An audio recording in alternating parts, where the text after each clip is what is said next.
السلام علیکم ورحمۃ اللہ وبرکاتہ۔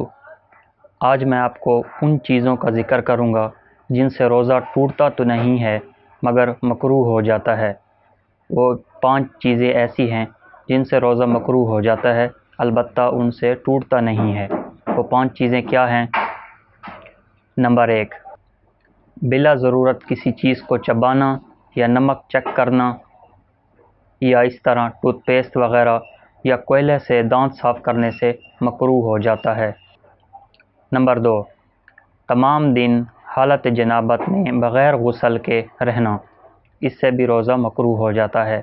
غیبت یعنی کہ کسی کی پیٹھ پیچھے برائی کرنا، یہ ہر حال میں حرام ہے، اور اس غیبت کرنے سے بھی روزہ مکروہ ہو جاتا ہے۔